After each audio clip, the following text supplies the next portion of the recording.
le salut prêt à être révélé dans les derniers temps, parce que vous obtiendrez le salut de vos âmes pour prix de votre foi. 1 Pierre 1, 5, 9. Comme la fin est de plus en plus proche, il incombe aux chrétiens de savoir ce qu'est le salut de l'âme. Watchman Nee présente la signification, le moyen, la manifestation du salut de l'âme. La signification, c'est le renoncement à soi-même. Le moyen, c'est la croix, et la manifestation, c'est le royaume. Watchman Nee aborde davantage ce sujet sous une perspective différente, nous montrant la sphère du salut du chrétien, le secret d'une vie victorieuse et la foi par laquelle cette vie est vécue. Il obtiendra des écrits de Watchman Nee une plus grande appréciation des dimensions du salut de Dieu.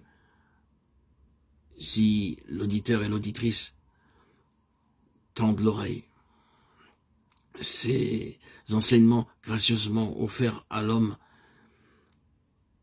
qui sont issus de l'ouvrage Le pouvoir latent de l'âme, écrit par Watchman Nee, vous sont proposés ici, dans ces prochains audios, que je vais me faire un plaisir de vous publier et de vous commenter. Que le Dieu de paix vous sanctifie lui-même tout entier, que tout votre être, l'esprit, l'âme et le corps, soit conservé irréprochable lors de l'avènement de notre Seigneur Jésus-Christ. 1 Thessaloniciens 5, 23. Le sujet qui est devant nous n'a jamais autant que je sache attirer l'attention de beaucoup de gens. Et c'est la question du salut de l'âme. Chaque fois que nous abordons la question du salut, il est d'une extrême importance de reconnaître l'énorme différence qu'il y a entre l'esprit et l'âme.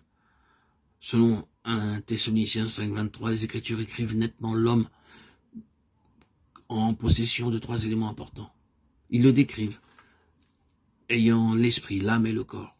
En peu de mots, l'esprit est cette faculté par laquelle l'homme peut communier avec Dieu et que ne possède aucun des animaux inférieurs. Pour cette raison, les animaux inférieurs ne peuvent pas adorer Dieu. D'autre part, l'âme est l'organe dans l'homme pour la pensée, la volonté et l'émotion, quelque chose que les animaux inférieurs partagent aussi, car l'âme parle d'une vie animale ou animée, et en dernier lieu, le corps est cette partie de l'homme qui communique avec le monde matériel. Puisque nous, êtres humains, nous sommes composés d'esprit, d'âme et de corps, notre salut doit, en conséquence, atteindre toutes ces parties. Afin que l'esprit soit sauvé au jour du Seigneur Jésus, 1 Corinthiens 5, 5. Ceci parle du salut de l'esprit. En attendant l'adoption, la rédemption de notre corps, Romains 8, 23. Ceci parle du salut du corps. Mais ce que nous voudrions examiner en ce moment se rapporte au salut de l'âme. À ce propos, examinons avec soin chaque fois que dans le Nouveau Testament le salut de l'âme est mentionné, afin de nous permettre de comprendre ce que cela signifie réellement.